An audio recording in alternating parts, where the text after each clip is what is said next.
이번에는 한 주간 가장 뜨거웠던 과학 이슈를 짚어보는 사이언스 핫 이슈 시간입니다. 네, 이번 주에는 어떤 과학 뉴스가 시선을 끌었을까요? 신경은 기자가 전해드립니다.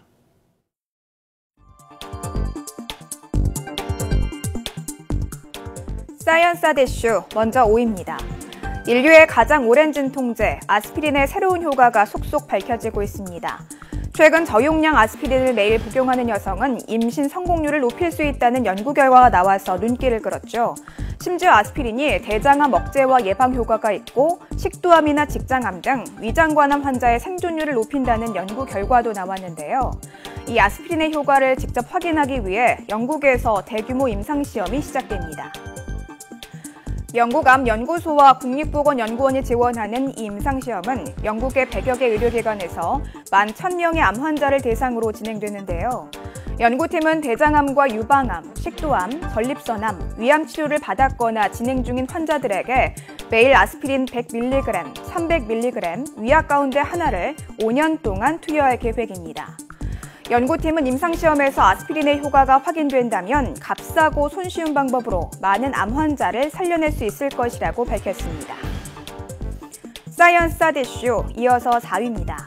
부모님이 주무시는 모습 자세히 본 적 있으신가요? 한 번쯤 부모님의 잠자리를 살펴보시는 게 좋을 것 같습니다. 갑자기 잠버릇이 심해졌다면 파킨슨병과 치매의 전조 증상일 수 있다는 연구 결과가 나왔습니다. 일반적으로 꿈을 꿀 때는 근육이 거의 움직이지 않죠. 하지만 렘수면 행동장애 환자는 꿈에서 하는 행동을 실제로 옮긴다고 하는데요. 과격한 잠버릇으로 생각하기 쉬운 렘수면 행동장애가 퇴행성 뇌질환인 파킨슨병이나 치매의 전조 증상일 수 있습니다. 국내 연구진이 렘수면 행동장애 환자를 10년간 관찰한 결과 5년이 지나자 환자의 18%가량이 치매나 파킨슨병이 생겼고 6년 후에는 35%, 10년 후에는 50%가량이 치매나 파킨슨병이 진행된 것으로 조사됐습니다. 전문가들은 60대 이상의 사람이 갑자기 자다가 이상한 행동을 보인다면 전문의에게 정확한 진단을 받아야 한다고 조언합니다. 사이언스 핫 이슈 3위입니다. 이제 2015년 한 해도 얼마 남지 않았는데요. 올해 금연 결심했던 분들 작심삼일로 끝났다면 지금부터라도 다시 시작하시는 게 좋겠습니다. 최근 흡연과 질병의 상관관계를 입증한 연구 결과가 나란히 발표됐는데요. 먼저 뇌졸중입니다. 우리나라 45세 이하 청장년층에서 발병하는 뇌졸중의 절반가량이 오랜 흡연 때문에 발생한 것이라는 연구 결과가 나왔습니다. 분당 서울대병원 신경과 연구팀이 전국의 급성뇌경색 환자 5,100여 명을 대상으로 조사한 결과 45세 이하 남성 환자의 45%가 흡연이 원인이었던 것으로 나타났습니다. 또 대장암을 기준으로 봤을 때는 담배가 술보다 위험하다는 연구 결과도 있습니다. 강북 성성병원에서 대장 내시경을 받은 30세 이상 3만여 명을 대상으로 흡연량과 음주량이 대장암 발생에 미치는 상관성을 조사했는데요. 하루 한 갑의 담배를 기준으로 담배를 2.5년 피우면 1.02배, 9년에서 13년 피우면 1.53배, 19년 넘게 피우면 2.03배, 대장암 위험도가 높아졌습니다. 이번 연구 결과만 보더라도 금연이야말로 건강을 지키는 지름길이라는 것 알 수 있겠죠? 사이언스 핫 이슈 2위입니다. 다이어트 때문에 고민하시는 분들 많이 계시죠? 특히 나이가 들수록 건강을 위해서라도 살을 빼려고 노력하는 사람들이 많은데요. 그런데 적당히 뚱뚱한 사람이 저체중보다 사망 위험률이 더 낮은 것으로 나타났습니다.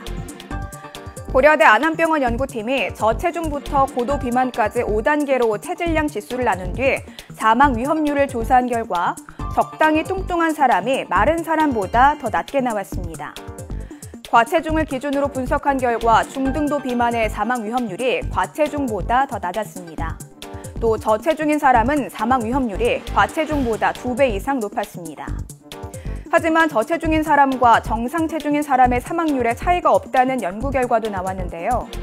연세대 의대 예방의학교실 연구팀이 35세에서 59세 사이 성인 14만 2천여 명을 대상으로 조사한 결과 저체중군과 정상 체중군의 사망률이 각각 남성 3.7%, 여성 1.3%로 같은 것으로 나타났습니다.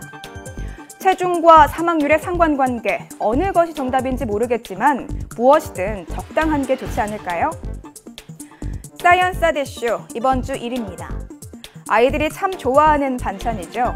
베이컨과 소시지, 햄 등의 가공육이 술, 담배, 성병과 같은 일군 발암물질로 지정됐습니다. 세계보건기구 WHO 산하기관인 국제암연구소에서 관련 내용을 담은 보고서를 발표했는데요. 가공육을 매일 50g가량 섭취하면 직장암 발생 위험이 18% 높아진다는 겁니다. 일반적으로 육류를 가공할 때는 변색과 세균 번식을 막기 위해 아질산 나트륨이라는 식품 첨가물을 사용합니다. 이 아질산 나트륨 자체는 문제가 없지만 아질산 나트륨이 몸속에서 다른 음식물의 성분과 결합하면 니트로소아민이 생성되는데 이 물질은 암을 유발할 수 있습니다. 또 국제암연구소는 소고기와 돼지고기 등 붉은 고기도 2군 발암물질로 규정했습니다. 가공육보다는 덜하지만 암의 원인이 될 수 있다는 거죠. 이번 WHO의 발표는 대형마트의 가공육 매출이 줄어드는 등 국내에서도 큰 파문을 일으키고 있는데요. 소비자들의 불안이 가중되자 당국이 자체 조사에 나서기로 했습니다.